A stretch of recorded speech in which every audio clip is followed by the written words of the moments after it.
ቤሉልን በመምታት ብድሩን መለሰ። ወይዘሮ ሄለን ኤልሹ ትምህርት እንደማትማርና ካቋረጠችን በጣም ረጅም ጊዜ እንደሆናትና የትምህርት ቤት ክፍያ መክፈል እንደሌለባት ሲነገራት ወይዘሮ ሄለን በልጇ በጣም ደነገጠች። መሰረትና አይንዬ በልጃቸው በኑኑ ከረጅም ጊዜ በኋላም ቢሆን የክስ ወረቀት እንደመጣላቸው ሰሙ። ቤሉል ይህንን ነገር ለማስተካከል ሙከራ እያደረገ ባለበት ሰዓት እንግዲህ ጆ ጠብቆ ኑኑዬና እንደዚሁም ቤሉል ወክ በሚያደርጉበት ሰዓት ጠብቆ ከጀርባው በብረት ዘንግ ይመተዋል። በዚህ ሰዓት እንግዲህ ቤሉል ራሱን ስቶ ወደ ሆስፒታል ከገባ በኋላ ይህ ሁሉ ነገር እየተፈጠረ ያለው በኑኑ ምክንያት እንደሆነ ቤሉል ሆስፒታል የገባውና ኑኑዬ እንግዲህ ከዚህ ቀደም ሲል ቤሉል በጠፋበት ሰዓት ወይዘሮ ሄለንን እግሯ ስር ወድቃ ኑኑ ስትለምናት ቤሉልን ፈልጋ እንድታመጠው ስታደርጋት ከሱ ጋር ግን ባይሽ ከዚህ ቤት ከነ ቤተሰቦችሽ ጎዳና ትወድቂያለሽ ብላ የመጨረሻ ማስጠንቀቂያ ሰጥታት ነበር። እንግዲህ ኑኑዬም ብቻ እሱ ወደ ቤት ይመለስ እንጂ ከሱ ጋር በጭራሽ አተይኝም ብላ ቃል ገብታ ነበር። ኑኑዬ ግን ቃሏን እየጠበቀች አይደለም። ሁልጊዜ ከቤሉል ጋር እንደዚሁም ከአዶኒ ጋር ትታያለች። ይህንን ያሳሰባት አይንዬም በትናንትናው ክፍል ላይ ቁጭ አድርጋ ምን እየተፈጠረ እንደሆነና ለምን ከነሱ ጋር እንደምትገጥም እንዳሳፈረቻትና አንገቷን እያስደፋቻትም እንደሆነ ጭምር ነግራ ስታስጠነቅቃት ነበር። መሰረት ግን በጭራሽ እንደዛ እንዳልሆነና ከነሱ ጋር ኖርማሊ ጓደኝነት እንደሆነና መሰረትም ከነሱ ጋር አብራ እንደምትሆን ስለዚህ አይንዬ ምንም ሊያሳስባት እንደማይገባ መሰረት እየነገረቻት ነበር፣ ለእናቷ ማለት ነው። እንግዲህ አይንዬም ይሄንን ነገር አምና ተቀብላ እሺ ብላ ነበር። ኑኑ ግን ይሄንንም ካደረገች በኋላ አሁን ላይ ከቤሉል አጠገብ አልጠፋችም። እንግዲህ አዶኒ አስገድዶ ከሱ ጋር እንድትሆን እያደረጋት ነበረ። ነገር ግን አሁን ቤሉል ሁሉንም ነገር ካወቀ በኋላ በፊቱ እጅ ለእጅ ተያይዘው መሄድ ያለብን ቦታ አለ ተባብለው ሲሄዱ አዶኒ በጣም ንዴቱና ቅናቱ እየጨመረ ነበረ። አሁን አዶኒ ምን ሊያስብ እንደሚችል በጭራሽ አይታወቅም። ምክንያቱም አዶኒ በጣም ተናዷል። በጣም የሚወዳት ልጅ ከቤሉል ጋር ሲያያት ምን ሊሰማው እንደሚችል ማሰብ አይከብድም። እንግዲህ ኑኑም ሌላ የምታማክረውና የምትነግረው ሰው ካጠገቧ ስለሌለ ለቤሉል የተፈጠረውን ነገር ሁሉ ትነግረዋለች። ማለትም የክስ ወረቀት እንደመጣባት ስታሳየው በጣም ደንግጦ ነበረ። ይህንንም ያመጣችው ወይዘሮ ሄለን እንደሆነች ስትነግረው ወይዘሮ ሄለን አጠገብ ሄዶ ይህንን ወረቀት ማን ነው የሰጠሽ በማለት በጥያቄ ሲያስፈጥጣት ነበር። ወይዘሮ ሄለንም ስለዚህ አንተ አይመለከትህም በማለት እየመለሰችለት ነበር። ደግሞ ኑኑ እዚህ የለችም ብዬ አባረሪያቸዋለሁ። ስለዚህ ከዚህ በኋላ ምንም አይነት ጥያቄ እንዳትጠይቀኝ ብላ መልሳለት ነበረ።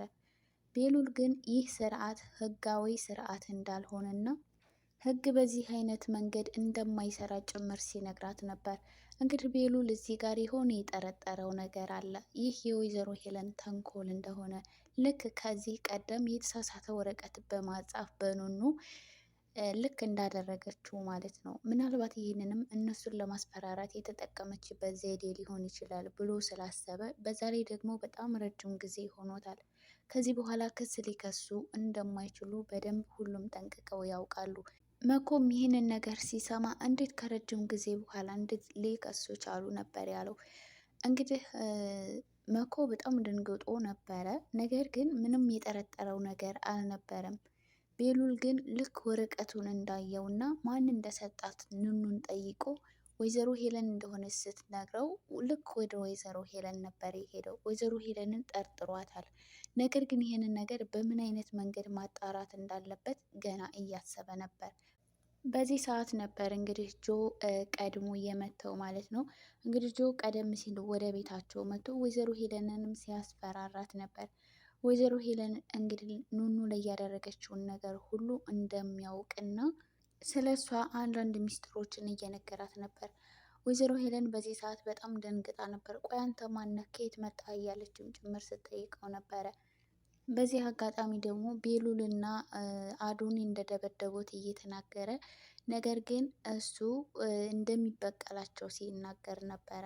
በዚህ ሰዓት ነበር አዶኒ መጥቶ እና ብድር ክልት መልስ ነው ማለት ነው የመጣው እያለ ሲጠይቀው ዝቶበት እንደሚበቀላቸው ነበረ ሲናገር የነበረው ማለት ነው። ቤሉልን እና ኑኑዬን ደግሞ ሲያወሩና ተቃቅፈው ሲያወሩ አይቶ ነበረ። በዚህ ሰዓት እንግዲህ ጆ ቤሉል ኑኑን እንደሚወዳት ተረድቶ ነበረ ማለት ነው። ቀደም ሲል ኤልሹም ነግረው ነበረ፣ ነገር ግን አሁን በደንብ እርግጠኛ ሆኗል እና ኤልሹን ወንድምሽ ወዴት ነው የሄደው እያለ ሲጠይቃት ነበረ ማለት ነው። እንግዲህ ኤልሹ ቆይ ምን አስበህ ነው እያለችው ነበር። እሱ ግን ምንም እንዳላሰበ እየነገራት ነበር። በዛን ሰዓት እንግዲህ ኑኑዬና ቤሉል ተያይዘው ከቤት ሲወጡ ጆ ተከትሏቸው ነበረ ማለት ነው። በዚህ ሰዓት እንግዲህ መንገድ ላይ ጠብቆ ቤሉልን ይመታውና ኑኑዬን ይዟት ይሄዳል ማለት ነው። እንግዲህ የደበደቡት ቀን ኤልሹ ሁለቱም እንደሚወዷት ስትነግረው ኑኑን የራሱ አድርጎ ሁለቱም ለልመና እሱ ጋር እንዲመጡ እንደሚያደርጋቸው ሲናገር ነበር ማለት ነው። አሁን እዚህ ጋር አጋጣሚውን ተጠቅሞ ኑኑን ከወሰደ በኋላ ቤሉልና አዶኒ ደግሞ ኑኑን ፍለጋ ወደ እሱ እንዲመጡና እሱን እንዲለምኑት ነበረ። ልክ ቀድሞ እንደተናገረው ለልመና እኔ ጋር እንድትመጡ ካላደረኳችሁ እያለ ነበረ። እንግዲህ ጆ እቅዱ እንደዚህ ነው።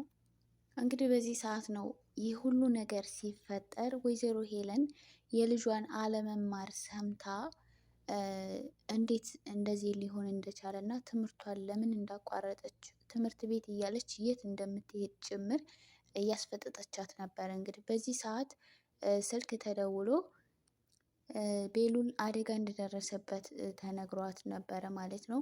እንግዲህ ሁሉ ነገር የተፈጠረው ደግሞ በኑኑ ምክንያት እንደሆነ ወይዘሮ ሄለን ስታውቅ እንዳለ ሙሉ ቤተሰቡ ላይ ኑኑ ላይ መሰረት ላይ ትጮህባቸዋለች ወይዘሮ ሄለን ማለት ነው። እንግዲህ ቤሉልን ባትወደውም ነገር ግን አይንዬን አንገቷን ለማስደፋት እና እንድታፈር በልጆቿ እንድትሸማቀቅ ለማድረግ ይኸው ልጅሽ ስትንዘላዘል ባለፈው እንደዛ አደረገች። አሁን ደግሞ ይሄው በቃ ያንቺ ልጆች ምንም ስርዓት የሚባል ነገር የላቸውም ማለት ነው እያለች አይንዬ ላይ ትጮህባታለች ማለት ነው። እንግዲህ ምን እንደተፈጠረ ምንም ሳያውቁ ነገር ግን ከተናገረች በኋላ ወይዘሮ ሄለን ከቤት ወጥታ ትሄዳለች። እንግዲህ ወይዘሮ ሄለን በዚሁ አጋጣሚ ጥሩ አጋጣሚ እንደሆነላት ጭምር ስታስብ ነበር። ምክንያቱም አሁን በብዙ ነገር ቤሉል እያስጨነቃት ነበር፣ በኑኑ ሕክምና በዛ ላይ ደግሞ አሁን በተፈጠረው በክሱ ወረቀት ምክንያት በጣም ብዙ ጥያቄዎችን እያበዛባት እና እያስጨነቃት ነበረ ማለት ነው። እና አሁን በደረሰበት ችግር ከእንደዚህ ጥያቄዎቹ ትንሽ እረፍት ስለምታገኝ እያሰበች ነበረ ማለት ነው።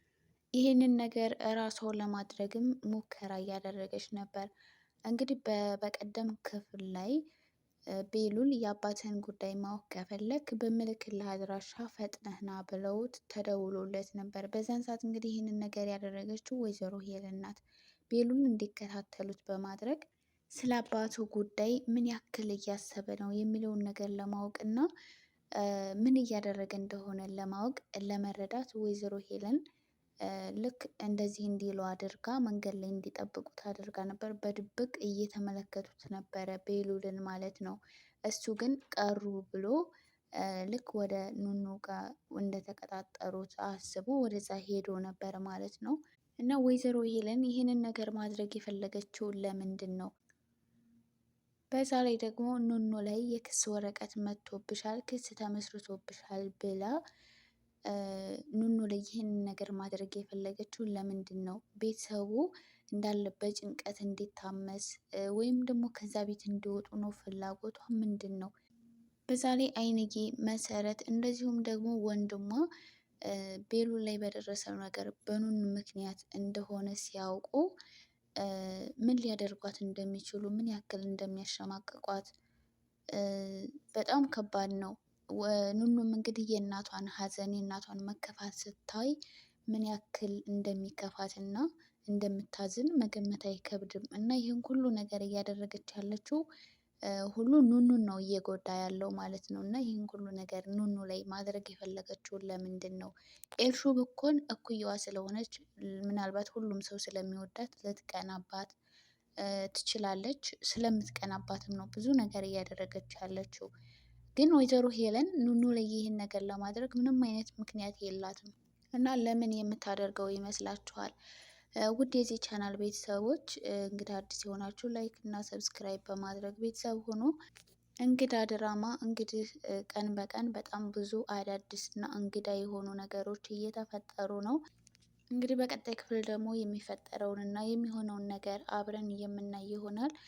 በቀጣይ ቪዲዮ እስከምንገናኝ ለሁላችሁም ሰላማችሁ ብዝት ይበለልኝ።